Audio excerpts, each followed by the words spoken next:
یہ جو ملزم ہے اس کی سیکنڈ میرج تھی اور اس نے تھرو سوشل میڈیا ایپس اس لڑکی کے ساتھ اس کا کانٹیکٹ ہوا تھا. یہ لڑکی بیسیکلی ایبٹ آباد کی رہنے والی تھی اور وہاں سے یہ پسند کی شادی کرنے کے لیے یہ ادھر آئی. اس کے ساتھ نے شادی کی اور یہ یہاں پہ رہ رہی تھی. اب اس کی گھریلو نچاکی کی بنا پہ اس نے اس کو قتل کر دیا اور وہاں پہ ڈیڈ باڈی پہ.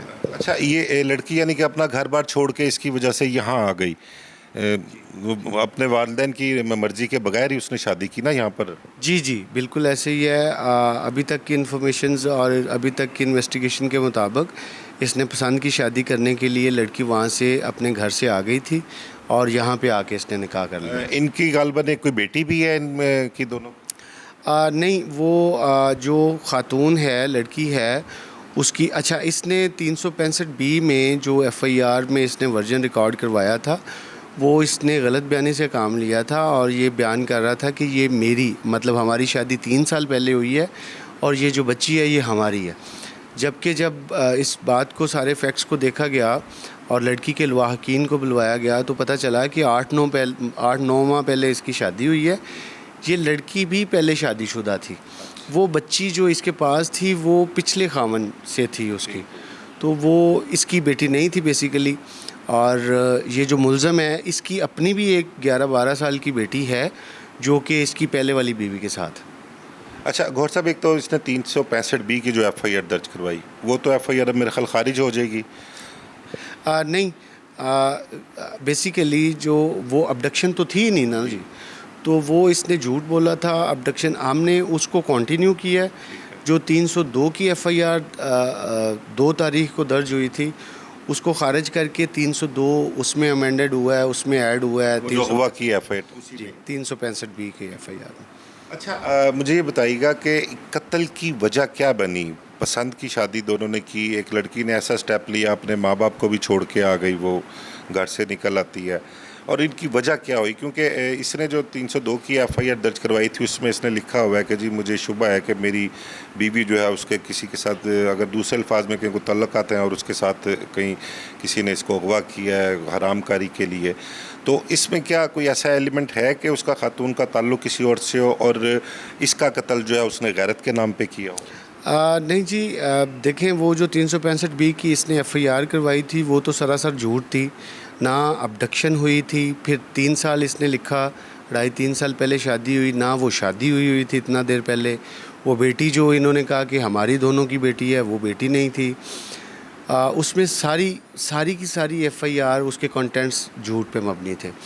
اچھا دوسری بات یہ ہے کہ اس میں گھریلو نچاکی بالکل اس بات پہ تھی ان کی, کیونکہ یہ اس کی جو پہلی بیوی تھی ملزم کی وہ جس گھر میں رہ رہی ہے وہ ملزم کا آبائی گھر ہے. مطلب جو اس کے پیرنٹس نے شادی کی تھی وہ شادی جس لڑکی کے ساتھ ہوئی تھی وہ لڑکی اسی کے گھر میں رہ رہی ہے.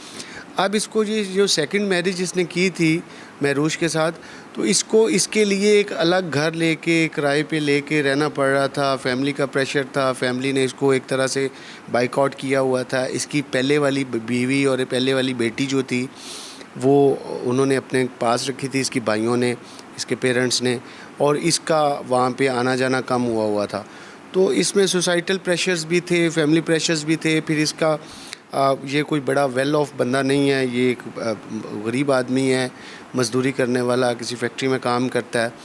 تو وہ ساری چیزیں جب میرا خیال مل کے یہ سبب بنی ہیں.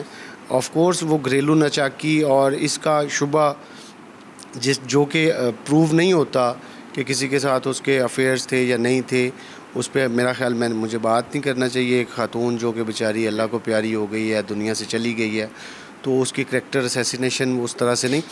لیکن گھریلو نچاکی اس بیوی کے ساتھ بھی تھی, اس پہ پریشرز بھی تھے, خاندان کا پریشر بھی تھا سیکنڈ میرج کی وجہ سے. 2 گھروں میں اس نے خواتین کو, مطلب وہ پہلی بیوی مینیج کر رہا تھا, تو وہ ساری چیز اس نے سچویشن کو بس یہ کل کیا اس کو. اچھا اب ملزم کو جوڈیشل کر دیا گیا, جیل چلا گیا, جوڈیشل ریمانڈ ختم ہو گیا اس کا؟ جی, ملزم کو ہم نے اپنی انٹیروگیشن کر لی ہے, تفتیش میں وہ ریمانڈ پہ ہے اور ابھی وہ جوڈیشل چلا جائے گا. اس کے شواہد کافی حد تک صفحہ مثل پہ گزر چکے ہیں. جو تفتیش کے پہلو رہ رہے ہیں ایک دو، وہ چیزیں ہم اس پہ کام کر رہے ہیں ابھی. اچھا یہ بتائیے گا کہ اب تک جو آپ نے تفتیش کی ہے اور جو شواہد اکٹھے کیے ہیں اس کیس کے حوالے سے، تو وہ اس کو سزا دلوانے کے لیے کافی ہیں؟ کہیں یہ کچھ ایسا تو نہیں ہوگا کہ آگے کورٹ میں جب کیس چلے گا تو اس کو کہیں نہ کہیں ریلیف ملے؟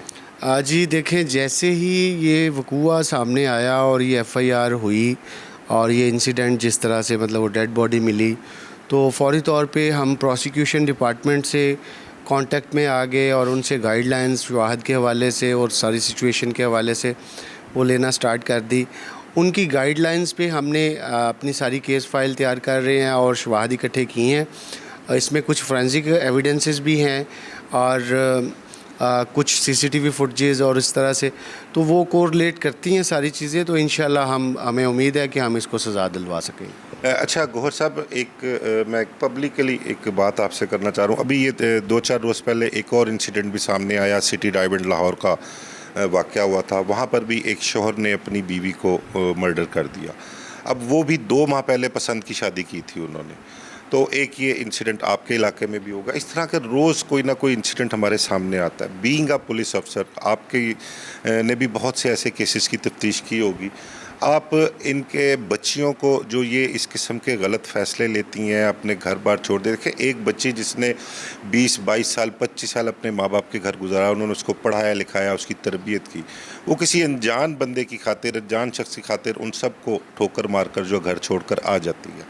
ان بچیوں کے لیے اور ان پیرنٹس کے لیے جو اپنی بچیوں کے ساتھ اس قسم کا رویہ جو ہے وہ روا رکھتے ہیں، کیا میسیج دینا چاہیں گے کہ اس قسم کے معاملات نہ ہوں؟ ان کو اپنی بچیوں کے ساتھ کیا سلوک کرنا چاہیے؟ ان بچیوں کو کیا سوچنا چاہیے اپنے مستقبل کے بارے میں؟ یہ سٹیپ ان کے لیے کتنا خطرناک ہے؟ اس حوالے سے آپ کیا میسیج دینا چاہیں گے؟ جی مرزا صاحب دیکھیں، یہ سوشل میڈیا پہ جو مختلف ایپس ہیں جن کے تھرو لڑکیاں لڑکوں کے ساتھ کانٹیکٹ میں آ جاتی ہیں، اور اس کی جو پروفائل جو کہ جھوٹ پہ موسٹلی مبنی ہوتی ہے، ان کی اس پروفائل پہ یقین لاتے ہوئے اپنا گھر بار چھوڑ کے ان کے پاس چلی آتی ہیں.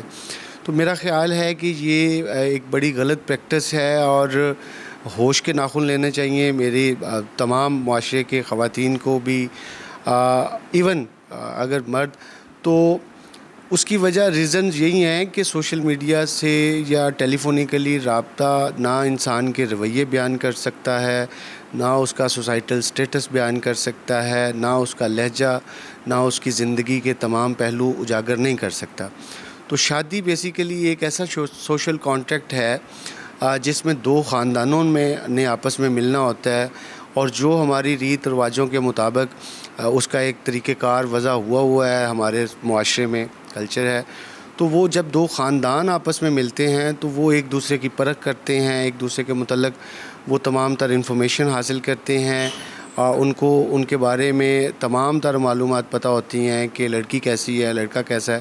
تو خاندانی سوشل کانٹریکٹ کو جب سوشل میڈیا پہ انٹریکشن کر کے چند دنوں کی یا چند گھنٹوں کی ہم فیصلے کریں گے تو یہ اس کے نتائج اسی طرح کے نکلیں گے. تو اس کو خاندانی سوشل کانٹریکٹ ہے تو اس کو خاندانی سوشل کانٹریکٹ ہی رہنا چاہیے، تاکہ 2 خاندان آپس میں ملنے سے پہلے ایک دوسرے کی اچھی طرح سے تسلی کر لیں. تو میرا خیال ہے کہ طلاق کے ایشوز بھی کم ہو جائیں گے معاشرے میں. یہ مطلب اس طرح کی سوسائٹل یا کلنگ جو ہے، آنر کلنگ، یہ بھی ختم ہو جائے گی. بہت شکریہ گوہر صاحب آپ کا. بالکل آپ نے گوہر اقبال صاحب کی جو ہے وہ گفتگو سنی بڑی ڈیٹیل میں، انہوں نے اس کیس کے حوالے سے ہمیں بتایا. میں بھی اس پروگرام کے توسط سے جو ہمارے پیرنٹس ہیں خاص کر ان کو اس چیز کا ایک پیغام دینا چاہوں گا، اور وہ بچیاں جو جوان ہیں اور ان کے پاس، دیکھیں ہمارے معاشرے میں جو ایک ہمارے ہاتھ میں ایک موبائل دے دی گیا ہے نا، سب سے بڑی برائی کی جڑ یہ ہے. اب المیہ یہ ہے کہ ہم اس کو پازیٹیو سائڈ پر نہیں لے کے جاتے، اس کا یوز ہم پازیٹیو نہیں کرتے، اس کو ہم نیگیٹو سینس میں لیتے ہیں. اور اگر ہم یہ سوشل میڈیا ایپس جو ہیں ان کا استعمال اگر ہم کرتے بھی ہیں تو یہاں پر ایک درندوں کا ایک ایسا گروہ بیٹھا ہوا ہے جو نقاب اوڑھ کے بیٹھا ہوا ہے، اور وہ صرف اس تاڑ میں ہوتا ہے کہ میں نے شکار کہاں سے کرنا ہے. بچیاں معصوم ہوتی ہیں، عقل سمجھ نہیں ہوتی، چھوٹی ایج کی ہوتی ہیں، ان کو وہ ٹریپ کرتے ہیں.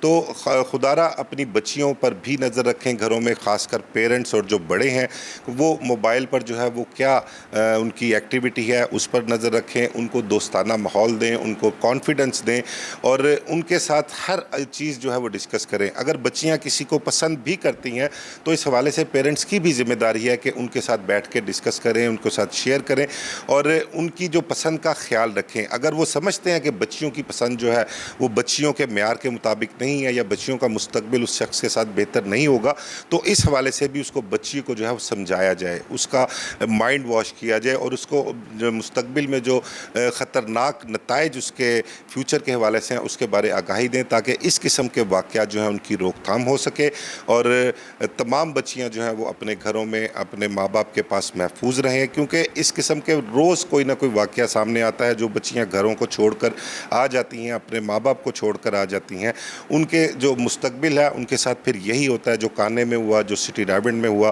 بلکہ یہ تو مرڈر ہو گیا، یہ ایسے بھی بے شمار واقعات ہیں کہ جن کی خاطر بچیاں اپنا گھر بار چھوڑ کر آتی ہیں. وہ ان بچیوں کے ساتھ بعد میں کیا ہوتا ہے، ان کے ساتھ اجتماعی زیادتیوں کے واقعات جو ہیں وہ پیش آتے ہیں. وہ بچیاں نہ پھر وہ آگے جانے جوگی اور نہ پیچھے اپنے گھر جانے.